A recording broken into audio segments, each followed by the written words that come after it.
Hi everyone. तो आज हमारा मन था कनाडा में पैटीज़ बनाने का। तो मैंने सोचा मैं ये रेसिपी आपके साथ भी शेयर करूं। तो पैटीज़ बनाने के लिए सबसे पहले हम फिलिंग बनाएंगे। फिलिंग में मैंने बनाई है पनीर और कॉर्न और चीज़ की फिलिंग। आप चाहे तो उस फिलिंग को कैसे भी मॉडिफाई कर सकते हैं। It is up to you. You can add potatoes और मशरूम्स, और if you're a non vegetarian then chicken. तो सबसे पहले पैन में मैंने ऐड करा है अनियन, गार्लिक, कैप्सिकम एकदम चॉप करके अच्छे से। इसको हम सौटे करेंगे फॉर अराउंड 3 to 4 मिनट्स। हमें इसको बहुत ज़्यादा पकाने की ज़रूरत नहीं है बिकॉज़ अल्टीमेटली हमें इसको बेक करना है।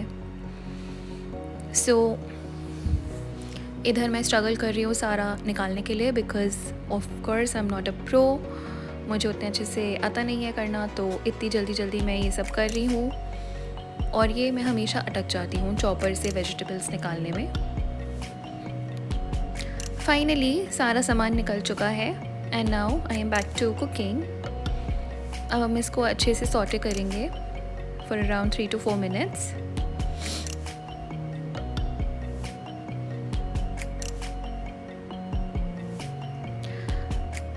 जैसे ही ये सॉटे होने लगेगा, आप इसके अंदर अपनी मनपसंद सीजनिंग्स डाल सकते हो।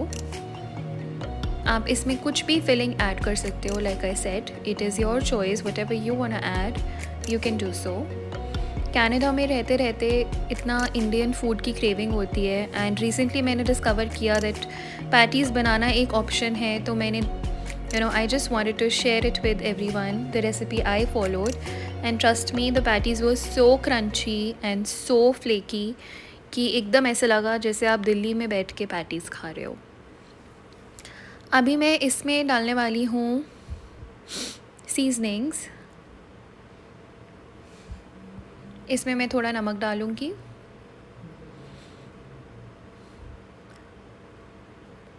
थोड़ा सा लाल मिर्च और रेड पेपरिका और red chili flakes if you have. Then I add some black pepper to it.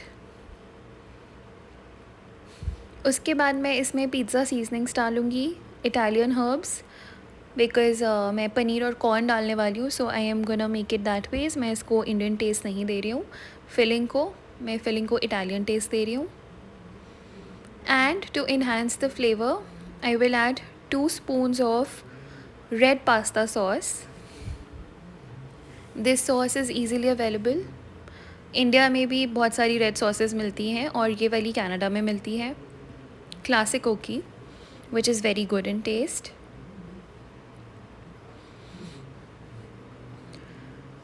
I'll saute it for around 2 minutes now.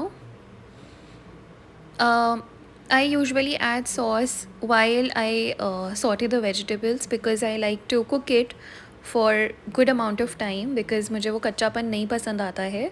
अब मैं इसमें अपनी मेन फिलिंग डाल रही हूँ which is corn and paneer. Corn और पनीर को हमें बिल्कुल ज़्यादा कुक करने की ज़रूरत नहीं है बिकॉज़ कॉर्न जो है वो बॉइल्ड है and paneer is already soft, so we will not cook it for a lot of time.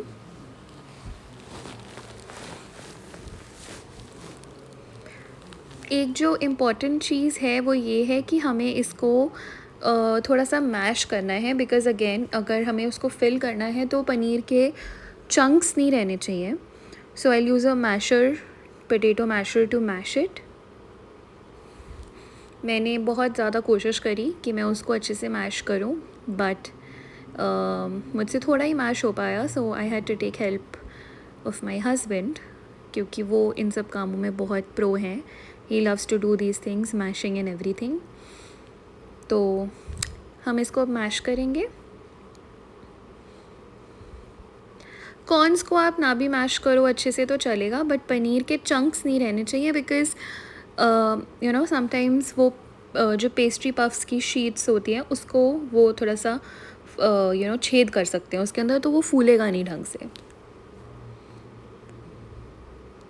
Now we will add सबका favourite mozzarella cheese, and cheese is our favourite, so मैं बहुत generously डाल रही हूँ and I have added a lot of cheese to it because उसी से वो पुल आएगा आपकी पैटीज़ में, which is going to fill the flavor and It's so good in taste.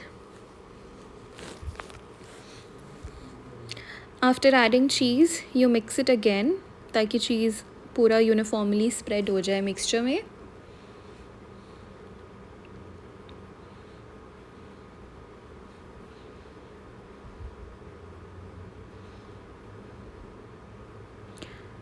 Keep on mixing, and it's done. Now we will keep it aside. We'll let it cool down for some time. इसको हम side में रख देंगे और अब हम अपना oven pre heat करेंगे. We will preheat the oven for about 10 to 15 minutes till 220 or 250 degree Celsius. तो इधर मैं 430 इसलिए कर रही हूँ बिकॉज़ हमारा फ़ारेनहाइट में होता है. Now I have cut the pastry puff sheets into squares और मैं इसकी शेप बनाऊँगी. तो I'll fold it diagonally. If you want, you can put one puff on another puff and make it a square shape, but I'll put it diagonally. तो ये proper जैसे market में हमारे मिलती थी पैटीज़ उसकी शेप हो जाएगी. And I'll use a fork to design the edges और seal the edges because fork से वो अच्छे से seal भी हो जाएगी and एक अच्छी शेप भी आ जाएगी. ऐसे ही हम अपनी सारी पैटीज़ को कंप्लीट कर लेंगे. जो मैंने पेस्ट्री शीट्स यूज़ करी है वो यहाँ पे कनाडा में बहुत इजीली मिल जाती है और इंडिया में भी अच्छे सुपरमार्केट्स में बिग सुपरमार्केट चेन्स वहाँ पे आपको इंटरनेशनल सेक्शन में आराम से आपको ये पैटी शीट्स मिल जाएंगी. तो you can use those sheets, and the best part is that these are eggless for people like us who are pure vegetarians. I do not eat eggs, so it's good for me. So that is why it was written on this that you can either brush milk or egg once you put it into oven. So I used milk. तो आपका जो मन करे आप वो use कर सकते हो. If you're an vegetarian or non-vegetarian, you can use eggs as well. अब हम बेकिंग ट्रे पे पार्चमेंट पेपर लगाएंगे और अपनी पैटीज़ को लाइन अप कर देंगे.